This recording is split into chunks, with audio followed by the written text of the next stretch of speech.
Good morning students. Class 12th physics का 4th chapter magnet effect of electric current के बारे में हम लोग डिस्कस कर रहे हैं। ठीक है, क्लास 12th फिजिक्स का 4th चैप्टर विद्युत धारा का चुंबकीय प्रभाव, जिसे इंग्लिश में magnetic effect of electric current कहा जाता है, इस चैप्टर के बारे में हम लोग डिस्कस कर रहे हैं। आज का हमारा क्लास है चल कुंडली गैल्वेनोमीटर, मूविंग कॉइल गैल्वेनोमीटर। तो सबसे पहले हम लोग समझेंगे कि गैल्वेनोमीटर क्या होता है। गैल्वेनोमीटर एक ऐसा इलेक्ट्रिकल इंस्ट्रूमेंट है, विद्युतीय यंत्र है, जिसके द्वारा किसी परिपथ में धारा को सेंस किया जाता है। मतलब कि गैल्वेनोमीटर ये सेंस करके आपको देगा कि अगर हमारे पास कोई सर्किट है, इलेक्ट्रिक सर्किट है, तो उस सर्किट में करंट फ्लो हो रहा है या नहीं हो रहा है, इसको सेंस करता है। और दूसरी बात कि वह सेंस करने के साथ साथ आपको मेजर करके भी देता है, माप के भी देता है कि करंट इससे प्रवाहित हो रही है तो कितनी करंट प्रवाहित हो रही है। ठीक है, और यह डिवाइस का खासियत ये है कि यह बहुत छोटे करंट को भी मेजर कर सकता है, यानी कि milliampere, microampere, a very few amount of current, उसको भी वह मेजर कर सकता है। तो इसका डिफिनीशन हम लोग कैसे लिखेंगे? तो हम इसका डिफिनीशन लिख सकते हैं कि चल कुंडली गैल्वेनोमीटर एक ऐसा विद्युतीय यंत्र है जिसका प्रयोग निम्न कोटि की धारा को मापने के लिए किया जाता है। ठीक है, जिसका प्रयोग निम्न कोटि की धारा को मापने के लिए किया जाता है। हम एक डिफिनीशन के तौर पर इसको लिख सकते हैं। अब ये है दूसरी बात कि ये तो इसका डिफिनीशन हो गया, यानी कि परिभाषा हो गया। ठीक है, तो परिभाषा आप लिख सकते हैं, जैसा कि मैंने बताया कि चल कुंडली गैल्वेनोमीटर एक ऐसा विद्युतीय यंत्र है जिसका प्रयोग करके निम्न कोटि की धारा को मापा जा सकता है। तो ये हो गया हमारा डिफिनीशन। नेक्स्ट है कि चल कुंडली गैल्वेनोमीटर किस सिद्धांत पर काम करता है। ठीक है, तो चल कुंडली गैल्वेनोमीटर के प्रिंसिपल को, यानी कि अब हम लोग जानेंगे इसके सिद्धांत को कि चल कुंडली गैल्वेनोमीटर किस सिद्धांत पर कार्य करता है। तो इसके बारे में हम लोग बता सकते हैं कि जब किसी कुंडली को प्रबल मीन्स मजबूत, जब किसी कुंडली को प्रबल एवं अस्थायी चुंबकीय क्षेत्र में रखकर उससे विद्युत धारा प्रवाहित की जाती है, तो उस पर एक बल युग्म काम करता है, जिसके कारण वह कुंडली घूर्णन करने लगता है, घूमने लगता है। तो ये हमारा सिद्धांत होगा। फिर से सुनिए कि जब किसी कुंडली को प्रबल एवं अस्थायी चुंबकीय क्षेत्र में रखकर उसमें विद्युत धारा प्रवाहित की जाती है, तो उस कुंडली पर एक बल युग्म काम करता है, पेयर ऑफ फोर्सेस काम करता है, जिसके कारण वह कुंडली क्या करने लगता है, घूर्णन करने लगता है। तो ये हमारा हो जाएगा सिद्धांत। ठीक है, तो चल कुंडली गैल्वेनोमीटर यानी कि मूविंग कॉइल गैल्वेनोमीटर के बारे में आपने डिफिनीशन देख लिया, प्रिंसिपल आपने देखा कि चल कुंडली गैल्वेनोमीटर यानी कि जो कुंडली होगा उसे हमें कहाँ रखना है, तो प्रबल एवं अस्थायी चुंबकीय क्षेत्र के बीच में रखना है। उसके बाद क्या करना है, उससे धारा प्रवाहित करानी है। जैसे ही हम उससे धारा प्रवाहित करेंगे, है ना, तो धारा प्रवाहित कराने से क्या होगा, उस पर एक बल युग्म उत्पन्न होगा और उस बल युग्म के कारण वह कुंडली स्थिर रहेगा कि घूर्णन करेगा, घूर्णन करने लगेगा। ठीक ना, तो यह हो गया हमारा सिद्धांत। नेक्स्ट हम लोग देखते हैं बनावट के बारे में, है ना। अगला है बनावट के बारे में। तो इसको आप समझिए कि चल कुंडली गैल्वेनोमीटर का बनावट किस प्रकार का होता है। तो यहाँ से हम लोग दो चुंबक का ध्रुवखंड लेंगे, एक उत्तरी ध्रुव होगा और दूसरा दक्षिणी ध्रुव होगा। ठीक ना, लेकिन यह आकार में अवतल आकार का होगा। किस आकार का होगा, अवतल आकार का। ये ऐसे इस प्रकार से। ठीक है, और इसमें से आप ये देख रहे हैं ये अवतल आकार का है, ठीक ना। उसके बाद हमने यहाँ से क्या किया, इसको एन ले लिया, इसको एन ध्रुव नॉर्थ पोल है और ये क्या है साउथ पोल। तो अब आपको समझ में आ रहा होगा कि मैग्नेटिक फील्ड का जो डायरेक्शन होता है वो नॉर्थ से किधर होता है, साउथ की ओर। सॉरी मैग्नेटिक फील्ड नहीं, चुंबकीय क्षेत्र है ना, चुंबकीय क्षेत्र यानी कि बी वेक्टर का डायरेक्शन ये हो जाएगा कंप्लीट। उसके बाद हम लोग क्या करते हैं कि यहाँ पर एक फ्रेम ले लेते हैं जो एल्युमिनियम का बना होता है, ठीक है, यह एक फ्रेम है। अब इस फ्रेम के ऊपर हम लोग क्या करेंगे, कॉइल को लपेटेंगे यानी कि तार को लपेट देंगे। वह तार किसका बना होना चाहिए, कॉपर का बना होना चाहिए। किसका, कॉपर का। तांबे के तार को हम लोग इस फ्रेम के ऊपर लपेट देंगे, ठीक ना। और लपेटने के बाद यहाँ से 2 वायर निकलेगी, यहाँ से कितनी वायर बाहर आएगी, 2 वायर, जिसको हम लोग मेन टर्मिनल से कनेक्ट कर देंगे, ठीक ना। तो इसके ऊपर हमने क्या किया, तो कॉपर वायर को लपेट दिया। कॉपर वायर को लपेटने के बाद इसके बीच में है ना, और इस कॉइल को आप ये देख रहे हैं कि ये आयताकार कुंडली बन गया, इसका हम नाम दे देते हैं PQRS, ठीक है, ये PQRS है। और इस पर क्या लपेटा हुआ है, तो आप बता सकते हैं इस पर क्या लपेटा हुआ है, तो तांबे की तार इस एल्युमिनियम फ्रेम के ऊपर हमने लपेट दिया है। और इसका 2 एंड हमने बाहर निकाल दिया, जिसको हम लोग मेन स्विच से कनेक्ट करेंगे। यह हमारा अवतल आकार का 2 चुंबक का ध्रुवखंड हो गया, एक को नॉर्थ पोल कहेंगे और दूसरे को साउथ पोल कहेंगे, ठीक ना। बीच में एल्युमिनियम का फ्रेम है जो आयताकार है और इसके ऊपर हमने क्या किया है, तो कॉपर वायर को लपेट दिया और इसका 2 टर्मिनल हमने बाहर निकाल दिया, ठीक है। अब इस आयताकार कुंडली को हम इस प्रकार से रखेंगे कि वह चुंबक को स्पर्श न करे, है ना। ये जो है वह चुंबक के ध्रुवखंडों को स्पर्श नहीं करना चाहिए। इसके बाद इसमें एक कंस्ट्रक्शन और होता है, वो क्या है कि इसके बीच में है ना, इसके बीच में हम लोग एक लोहे का, आयरन का जो है वह बेलन रख देते हैं, आयरन का बेलन रख देते हैं, ठीक है। और यह ध्रुव खंडों के बीच में केंद्रित रहता है, यह चुंबक के ध्रुव खंडों के बीच में केंद्रित रहता है, जिसके कारण एक चुंबकीय क्षेत्र बनता है और वह कहलाता है रेडियल मैग्नेटिक फील्ड, त्रिज्य चुंबकीय क्षेत्र। अब ये त्रिज्य चुंबकीय क्षेत्र की विशेषताएं क्या है वो भी हम आपको बताएंगे। तो यह क्या हो गया, बेलन हो गया, जिसको हम लोग है ना, यह एक लोहे का बेलन हो गया। तो हम लोग लिख सकते हैं कि लोहे का बेलन रखा हुआ है, बेलन रखा हुआ है, जिसे हम लोग क्या कहेंगे, क्रोड, जिसे हम लोग क्या कहेंगे, क्रोड कहेंगे, कुंडली का क्रोड कहते हैं, है ना। ये हो गया, ये जो आप देख रहे हैं आयताकार, है ना, तो हम इसे लिख सकते हैं एल्युमिनियम का आयताकार क्या है, ये फ्रेम है कंप्लीट। अब ये देखिए, तो ये हो गया, इसको हम कुछ इस तरह से इंडिकेट कर देते हैं ऐसे।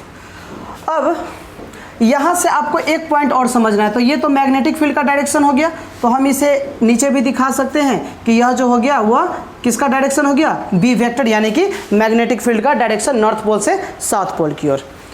अब ये जो कॉइल है, ये जो आप कुंडली देख रहे हैं, इस कुंडली को फॉस्फर ब्रॉन्ज के एक तार के द्वारा हम इसको लटका देते हैं, है ना। और यहाँ पर एक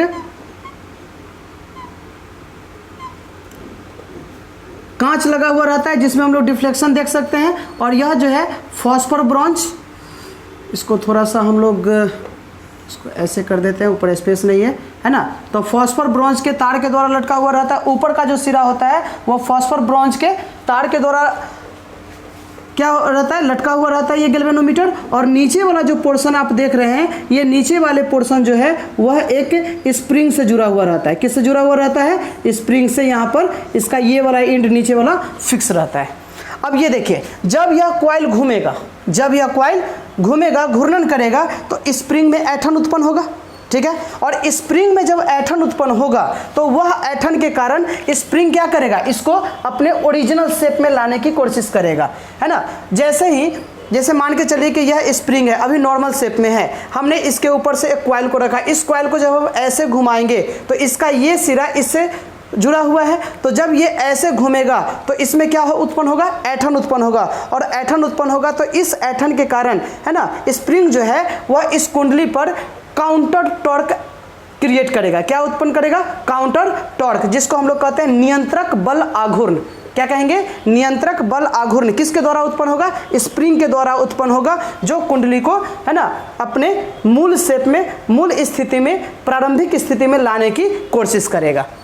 तो अब इसको समझिए आप, जब हम यहाँ से करंट को फ्लो करेंगे तो करंट को हमने फ्लो किया, ठीक है, और करंट को फ्लो करने से इसमें ये दोनों सिरा पर क्या होगा, बल युग्म उत्पन्न होगा, ये भुजा और ये भुजा पर बल युग्म उत्पन्न होगा। उस बल युग्म के कारण यह कुंडली में क्या उत्पन्न होगा, घूर्णन उत्पन्न होगा। जैसे ही यह घूमना चालू करेगा स्प्रिंग में क्या उत्पन्न होगा, ऐंठन उत्पन्न होगा, और उस ऐंठन के कारण यह कुंडली को ओरिजिनल शेप में लाने की कोशिश करेगा। पहला कोशिश तो करेगा कि जब यह कुंडली घूमेगा तो उसको वह रोक दे, है ना। अब हम यहाँ से धारा के मान को बढ़ाएंगे तो यह ज़्यादा घूर्णन करेगा, तो इसमें उत्पन्न ये ऐंठन भी क्या होगा, ज़्यादा उत्पन्न होगा, ठीक है। अगर धारा कम परिमाण का होगा तो इसमें ऐंठन भी कम परिमाण का होगा। अब देखिए, एक बल युग्म किसके द्वारा उत्पन्न हुआ, कुंडली के द्वारा। दूसरा नियंत्रक बल युग्म किसके द्वारा उत्पन्न हुआ, स्प्रिंग के द्वारा, ठीक है। तो ये घूमना चाहता है ऐसे और स्प्रिंग उसको लाना चाहता है इस दिशा में। जब दोनों बराबर हो जाएगा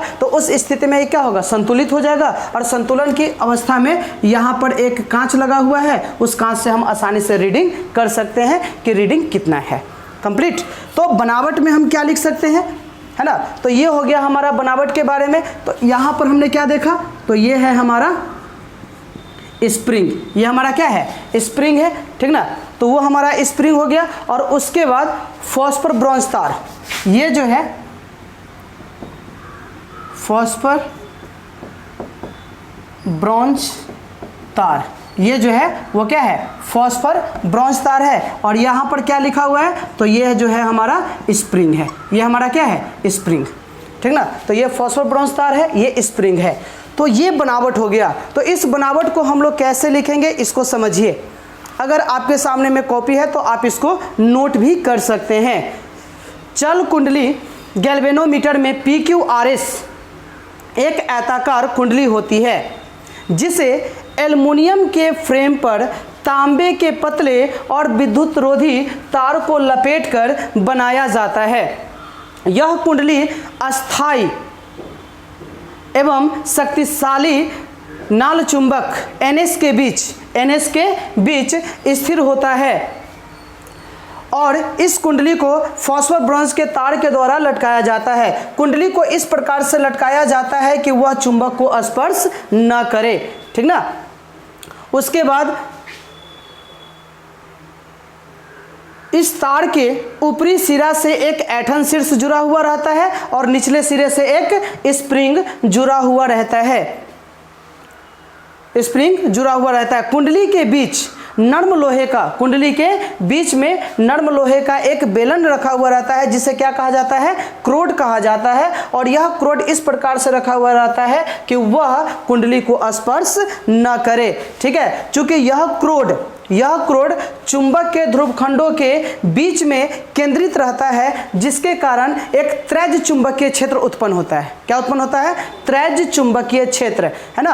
अब ये त्रेज चुंबकीय क्षेत्र की विशेषता क्या है वो देख लीजिए, है ना। तो जब हम इसको ऊपर से देखेंगे तो ये कैसा दिखेगा, तो ये वाला जो पोर्शन है जब हम ऊपर से देखेंगे तो ये हमको कुछ ऐसा दिखेगा, ये ऐसा दिखेगा, ठीक है। और इसके दोनों तरफ हमने क्या रखा है, तो इसके दोनों तरफ हमने नॉर्थ और साउथ मैग्नेट रखा है। ये नॉर्थ है और ये क्या है, साउथ है। अब देखिए, यहाँ का जो चुंबक, यहाँ से जो चुंबकीय क्षेत्र रेखाएं चलेगी वो ऐसे, और यह इसके अंदर होते हुए, है ना, ये आ जाएगी ऐसे बाहर, ठीक है। उसके बाद यहाँ से एक क्षेत्र रेखाएं चलेगी, ये ऐसे, है ना, और यहाँ से ये ऐसे होते हुए और ऐसे होते हुए ये आ जाएगी यहाँ, है ना। यहाँ से एक क्षेत्र रेखाएं चलेगी, इसको जो है हमने थोड़ा सा और नीचे करना था,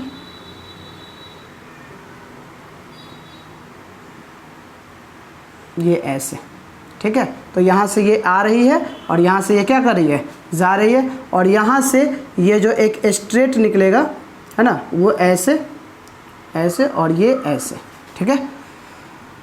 यहाँ का एक ऐसे चला जाएगा और ये बाहर निकलेगा ऐसे, ठीक ना।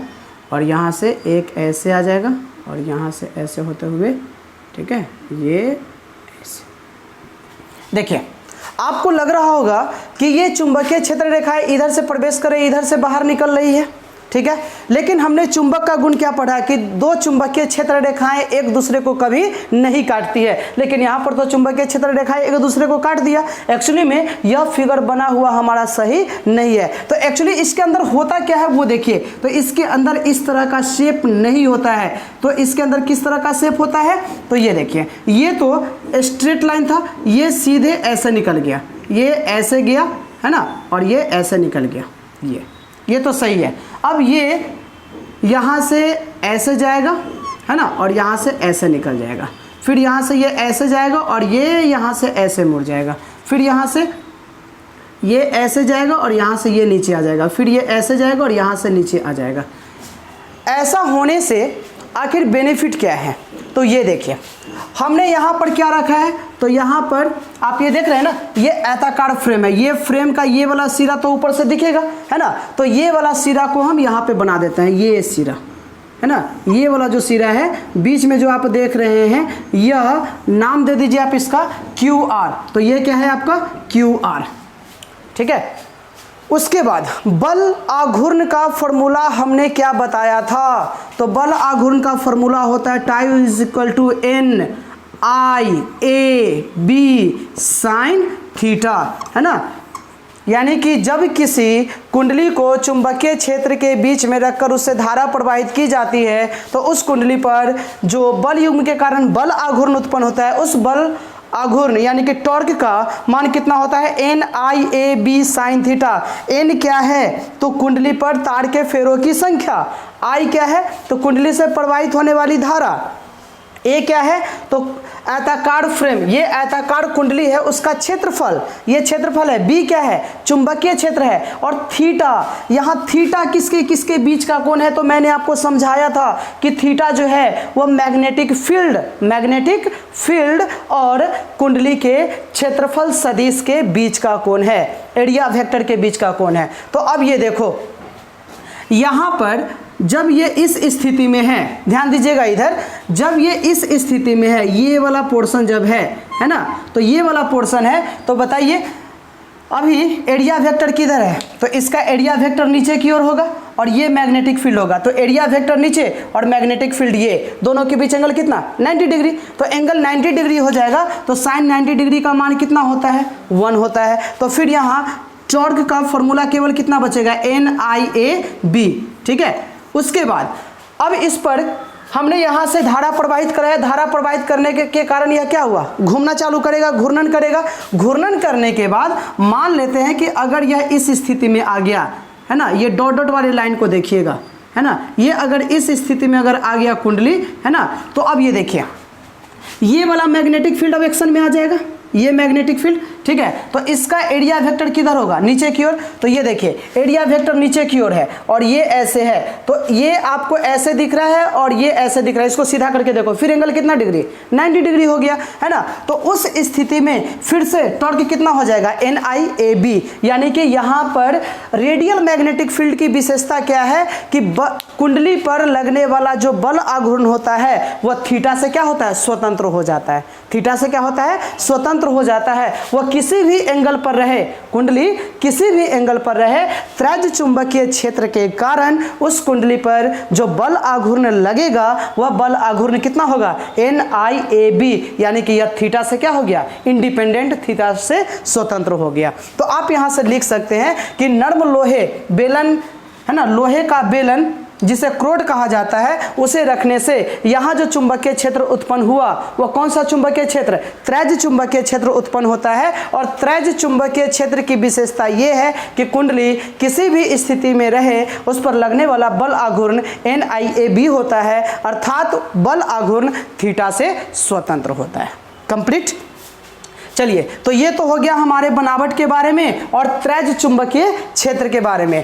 त्रिज्य है ना, आप लोग लिख लेना इसे, त्रिज्य चुंबकीय क्षेत्र। ठीक ना।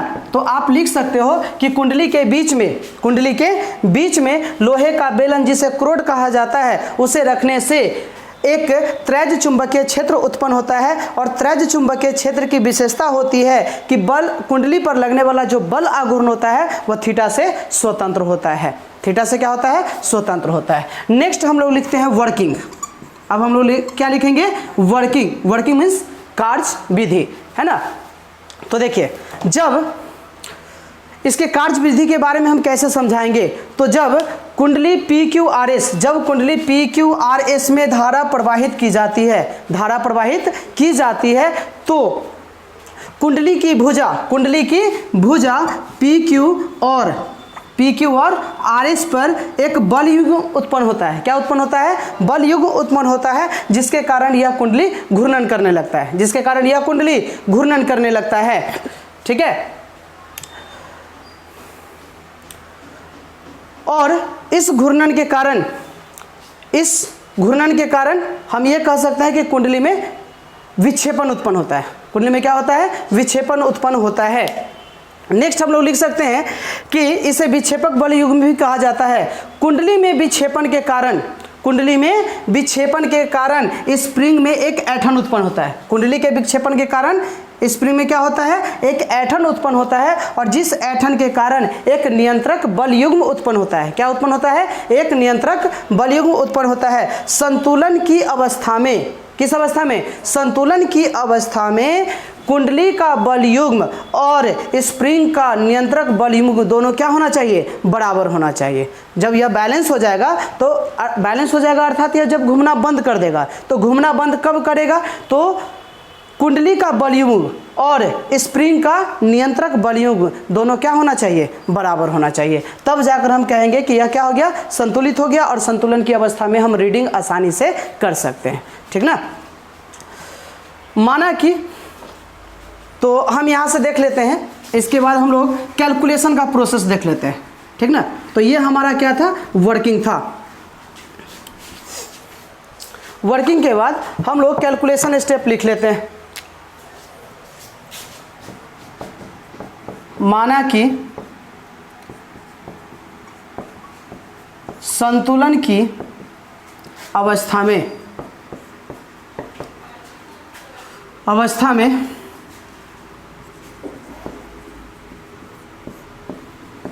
कुंडली में उत्पन्न विक्षेप बराबर कितना? थीटा। ठीक है। कुंडली में उत्पन्न विक्षेप हमने कितना ले लिया? थीटा ले लिया। उसके बाद स्प्रिंग में प्रति रेडियन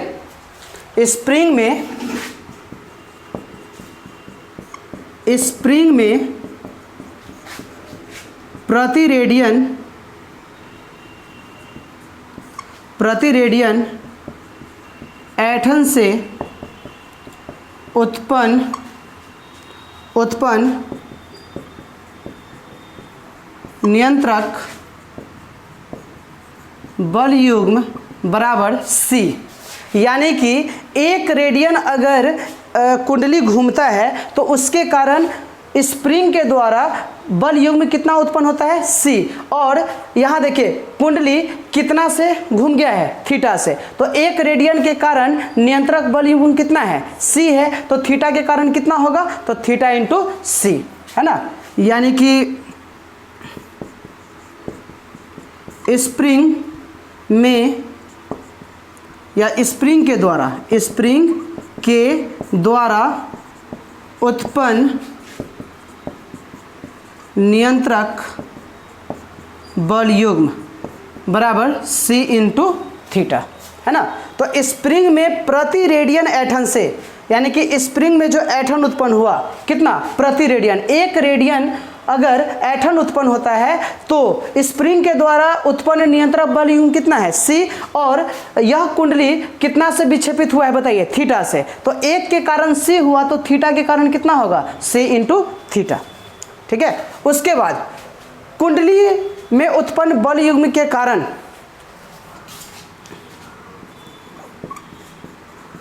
कुंडली की भुजा पी क्यू तथा RS में उत्पन्न बल युग्म के कारण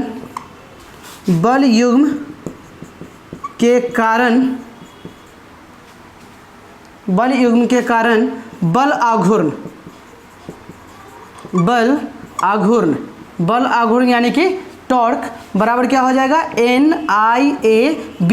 क्या हम यहाँ पर साइन थीटा लिखेंगे? तो आंसर है नहीं लिखेंगे। क्यों नहीं लिखेंगे? क्योंकि कौन सा चुंबकीय क्षेत्र उत्पन्न हो रहा है? त्रेध चुंबकीय क्षेत्र। और त्रेध चुंबकीय क्षेत्र की विशेषता क्या है कि कुंडली पर लगने वाला जो बल आघूर्ण होता है वो थीटा से स्वतंत्र होता है। थीटा से क्या होता है? स्वतंत्र होता है। अब बताइए कि संतुलन की अवस्था में क्या हो जाएगा? तो संतुलन की अवस्था में स्प्रिंग के द्वारा उत्पन्न नियंत्रक बल युग्म C थीटा यह बराबर हो जाएगा किसके? तो कुंडली के भुजा PQ तथा RS में उत्पन्न बल युग्म के कारण उत्पन्न बल आघूर्ण के। तो कुंडली का बल आघूर्ण कितना हो जाएगा? NIAB। और कुंडली का बल आघूर्ण, कुंडली पर लगने वाला बल आघूर्ण और स्प्रिंग के द्वारा उत्पन्न नियंत्रक बल आघूर्ण यानी कि इसके द्वारा कुंडली के द्वारा उत्पन्न, कुंडली में उत्पन्न टॉर्क, कुंडली के द्वारा नहीं, कुंडली में उत्पन्न टॉर्क और स्प्रिंग में उत्पन्न एंटी टॉर्क, दोनों जब बराबर हो जाएगा तो उस अवस्था को हम लोग क्या कहेंगे? संतुलन की अवस्था।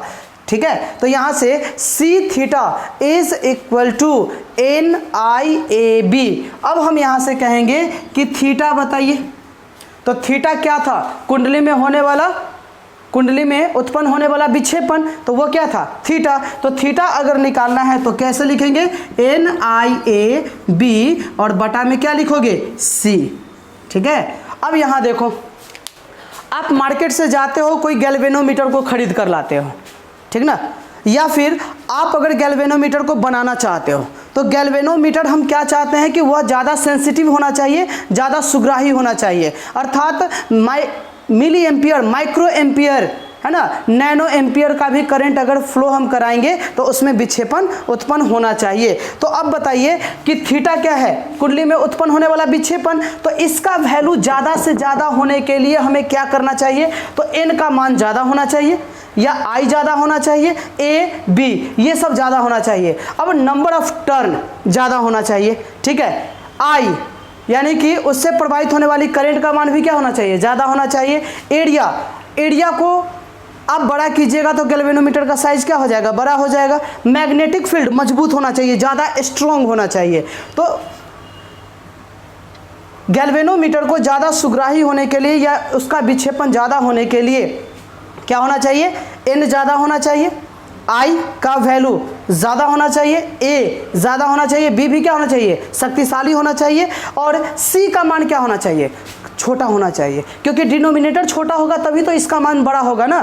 तो C छोटा होने का मतलब क्या हुआ? और C हमने किसको माना था? देखिए, स्प्रिंग में प्रति रेडियन एथन से उत्पन्न नियंत्रक बल युग्म, है ना। और ये तभी होगा जब जो स्प्रिंग हम ले रहे हैं गैल्वेनोमीटर को बनाने के लिए वो सॉफ्ट होना चाहिए। वो क्या होना चाहिए? सॉफ्ट होना चाहिए। तो अगर आप सॉफ्ट स्प्रिंग लीजिएगा, ठीक है, तो उसके लिए C का मान क्या होगा? कम होगा। और जब C का मान कम होगा तो थीटा का मान क्या होगा? ज़्यादा से ज़्यादा होगा। ठीक है, तो अब आप यहाँ से समझ रहे होंगे कि चल कुंडली गैल्वेनोमीटर की कुंडली में उत्पन्न विक्षेप कुंडली में प्रवाहित विद्युत धारा के मान का समानुपाती होता है ना। यानी कि ऐसा कब होगा? तो ऐसा उसी स्थिति में हो सकता है जब NI, है ना, उसके बाद AB, है ना, तो N नंबर ऑफ टर्न्स, है ना, नंबर ऑफ टर्न्स। जैसे कोई भी अगर गैल्वेनोमीटर हम खरीद कर लाते हैं तो उस गैल्वेनोमीटर में कितना टर्न होगा ये फिक्स रहता है, उसका एरिया कितना है वो फिक्स है, उसमें मैग्नेट पहले से डाला हुआ है वो भी फिक्स है, स्प्रिंग पहले से डाला हुआ है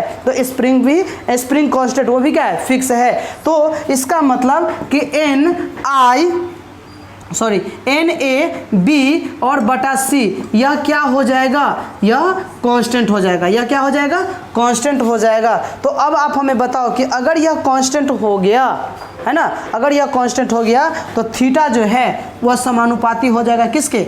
I के। यानी कि कुंडली में उत्पन्न विक्षेप उत्पन्न विक्षेप समानुपाती है उससे प्रवाहित होने वाली धारा के। कहने का अर्थ क्या है कि धारा का परिमाण ज़्यादा होगा तो विक्षेपण ज़्यादा होगा, धारा का परिमाण कम होगा तो विक्षेपण कम होगा। ठीक है, और इसको हम लोग नियतांक कहते हैं, जिसको हम लोग गैल्वेनोमीटर कांस्टेंट कहते हैं। क्या कहते हैं? गैल्वेनोमीटर कांस्टेंट कहा जाता है। ठीक है, तो आज के क्लास में हम लोगों ने यही जाना कि चल कुंडली गैल्वेनोमीटर क्या होता है, किस सिद्धांत पर काम करता है, उसका बनावट क्या होता है, वर्किंग प्रोसेस क्या होता है, कैलकुलेशन का स्टेप हम लोग कैसे करेंगे, है ना, और ज़्यादा विक्षेप होने के लिए क्या करना पड़ेगा वो हमने समझा।